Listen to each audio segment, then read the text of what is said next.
नमस्कार मैत्रिणींनो, अश्विनीच्या किचनमध्ये आपलं स्वागत आहे। आज आपण बनवणार आहोत रागी आणि बाजऱ्याच्या मुरमुऱ्यांचा क्रंची क्रंची चिवडा। चला तर मग बघूया।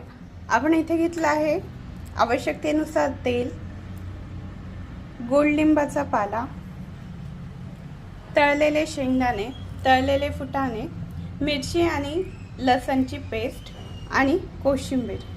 इकडे आहे कांदा, रागीचे मुरमुरे, तळलेले पोहे आणि बाजराचे मुरमुरे। त्याचबरोबर आपण थोडं तिखट घेतलं आहे, जिरापूड, धनापूडची पेस्ट, हळद, चवीनुसार मीठ, जिरे आणि मोहरी।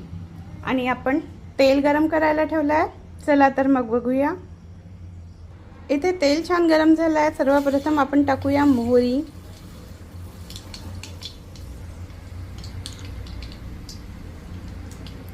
जिरे।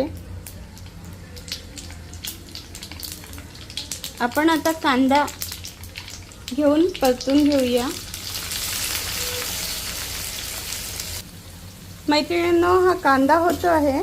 हा कांदा सर्वप्रथम मी चिरून थोडा वेळ उन्हात ठेवला होता, जेणेकरून त्यातलं पाणी सुकून जावं व चिवडा आपला नरम पडणार नाही।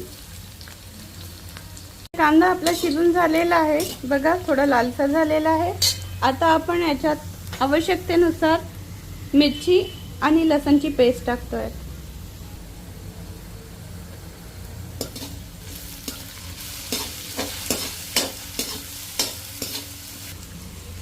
त्याबरोबरच आपण कढीपत्ता टाकतोय।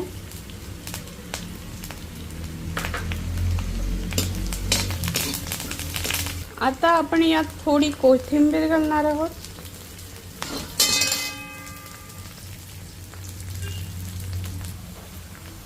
कोथिंबीर, मिरची आणि कांदा थोडा कडक होतपर्यंत आपण याला ढवळणार आहोत, शिजवून घेणार आहोत। यानंतर आपण हे उरलेलं सगळं साहित्य यात टाकणार आहोत आणि छान परतून घ्यायचं। त्याबरोबरच आता आपण शेंगदाणे घालणार आहोत।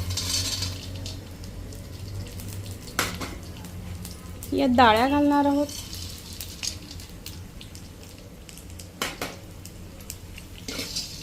आता यांना थोडंसं परतून घेऊयात। आपला हा सगळा मसाला खूप चांगल्या प्रकारे एकजीव झालेला दिसतोय आपल्याला। तर मग आपण यात आता मुरमुरे घालूयात। हे बाजरीचे मुरमुरे।